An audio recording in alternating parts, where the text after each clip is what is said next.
ኢትዮጵያ ከግብርና መር ኢኮኖሚ ወደ ኢንዱስትሪ መር ኢኮኖሚ በመታደርገው ሽግግር ለኢንዱስትሪው እድገት ወሳኝ የሆኑ መሰረተ ልማቶች እንዲሟሉ ኢንዱስትሪ ፓርኮች ከፍተኛ ሚና እየተወጡ ይገኛል። ዘርፉን በከፍተኛ ሁኔታ እየደገፉ ያሉት ኢንዱስትሪ ፓርኮች ግን በበቂ ሁኔታ ተደራሽ እንዳልሆኑና መንግስት የማስፋፋት ስራ እንዲሰራ የንግዱ ማህበረሰብ ጠይቋል። ሼዶችን ገንብቶ ማቅረብ ስራ ላይ ግን መንግስት ደከም ብሎ የሚታይበት አይነት ሁኔታ አለና ሼዶችን ገንብቶ ለነዚህ ለተሸጋጋሪዎች እየሰጠ የሚሄድበት መንገድ ትንሽ ድክመት የሚታይበት ነውና ይሄን ለማረም በእናንተ በኩል ምን ሊሰራ ይገባል፣ ምን እየተሰራ ነው የሚለው ቢታይልን እንላለን። አስቀድሞ ኢንዱስትሪ ፓርኮቹ ሲገነቡ የውጭ ባለሀብቶቹን ብቻ ታሳቢ ተደርጎ የነበረ እንደሆነና በኋላም የሀገር ውስጥ ባለሀብቱም እንዲገባ የተፈቀደ መሆኑ ተነግሯል። ይሁን እንጂ ኢንዱስትሪ ፓርኮቹ ትርፋማ ባለመሆናቸው መንግስት አዳዲስ ግንባታ ያቆመ መሆኑን በማንሳት በዘርፉ ለሚሰማሩ የግል ባለሀብቶች ግን ድጋፍ እንደሚያደርግ ተነግሯል።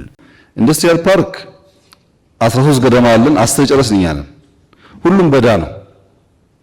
እዳቸውን መክፈል ገና አልጀመሩም። ግን አሁን ትርፋማ ቀርቶ ራሱን ያልቻለ ኢንዱስትሪያል ፓርክ እያየን ሌላ ኢንቨስትመንት አናደርግም። ፕራይቬት ሴክተር ግን እናበረታታለን። አሉ እኮ የሚገርም ኢንዱስትሪያል ፓርክ የሰሩ ሰዎች አሉ፣ ከኛ ፓርኮች ያላነሰ። ወደሱ የሚገቡ ሰዎች ካሉ ለማገዝ ዝግጁ ነን። በመንግስት ደረጃ ግን አይመስለኝም። የግል ዘርፉ ውጤታማ ሆኖ እንዲቀጥል የፋይናንስ አቅርቦት በተገቢው መንገድ ተደራሽ መሆን እንዳለበትም በጥያቄዎቹ ተነስቷል። እንደሚታወቀው መንግስት የማኑፋክቸሪንግ ሴክተር በጣም አጽንኦ ሰጥቶ እያጠናከረ ነው ያለው። ነገር ግን ባንኮቻችን በዛው አላይን አይደሉም።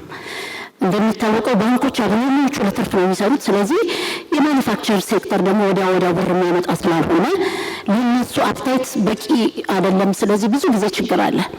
ስለዚህ በአስገዳጅነት የተወሰነ ፐርሰንት ተግባራዊ በሆነ መልኩ የግድ ለማኑፋክቸሪንግ ሴክተሩ እንዲያበድሩ እና ማኑፋክቸሪንግ ሴክተሩን እንዲያጠናክሩ መንግስት ቢያደርግ ትልቅ ለውጥ ይመጣል ብዬ አምናለሁ።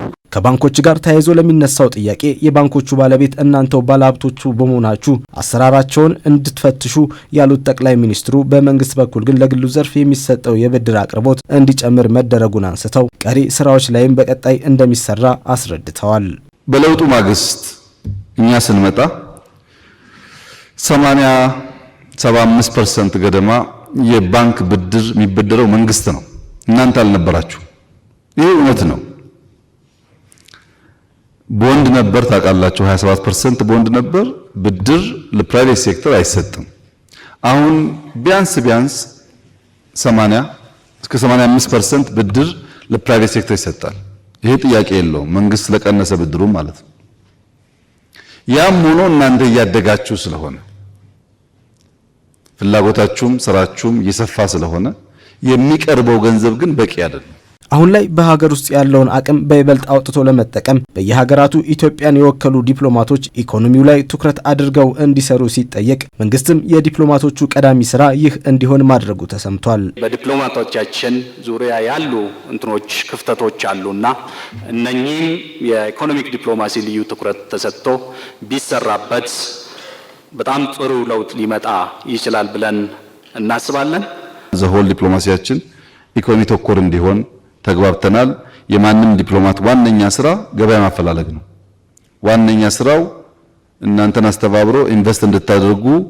ለምሳሌ ኬንያ ያለው ሰውዬ ኢትዮጵያውያን በዚህ ሴክተር ኢንቨስት ቢያደርጉ ያዋጣቸዋል ካለ እናንተን አግዘን ማስገባት ነው ወደዛ። እና ችግሩ እውነት ነው፣ ተወያይተናል፣ ሰልጥነንበታል። ተቋሙን እያሻሻልን ስንሄድ ይፈታል። የንግዱ ማህበረሰብ አባላት ለሁሉም ነገር መሰረቱ ሰላም በመሆኑ ከመንግስት ጋር በመሆን ሰላምን ለማምጣት ብንሰራ ሲሉ መንግስት ሁሌም ቢሆን ለሰላም በሩ ክፍት መሆኑን በመንገር ቅድሚያ ግን የራስን የቤት ስራ መስራት እንደሚገባ ተነስቷል። ሰላም ለአምራቹና ለነጋዴው ማህበረሰብ ብሎም ለሁሉም ወሳኝ እንደሆነ ይታወቃል። ስለዚህ መንግስት በዚህ ዙሪያ ላይ በቅርበት ከነጋዴው ማህበረሰብ ጋር እንዲሁም ደግሞ ከባህላዊ የአፈታት ስርዓት ሀገራችን ያላት ከመሆኑ አንፃር ባህላዊ አባቶች ወይንም ካልቸራል ሊደርስ ከሃይማኖት አባቶች በቅርበት እስከታች ድረስ በየጊዜው በአሳታፊነት መወያየት ብንችልና በጋራ እኛም እርሶን ደግፈን ሰላማችንን ማስከበር ማምጣት ብንችል እኔ እዚህ ውስጥ ያላችሁ ሰዎች ምን ያክል እንደዛ እንደሆናችሁ አሁን ዳታ ስላልያዝኩ አልናገርም። በእርግጠኝነት ግን የኢትዮጵያን ሰላም የሚያናጋው 60% የኢትዮጵያ ሀብታም ነው። 60% ሰዎቹን በብር የሚቀልበው እዚህ ያለ ሀብታም ነው። እና የቀለባችሁ ፋይናንስ እያደረጋችሁ መልሳችሁ እኔን ሰላም ብትሉኝ አይሆንም። ሰላም ከፈለጋችሁ ፋይናንስ አታድርጉ እና አትርዱ፣ ምከሩ፣ ይምጡ። ከመጡ በኋላ እኛ የምንፈልገው ያያችሁትን ብልጽግና ነው የምንፈልገው። ለብልጽግና ደግሞ ሰላም ያስፈልጋል። ጎበዝ ከሆኑ ችግር የለውም አብረን ብንሰራም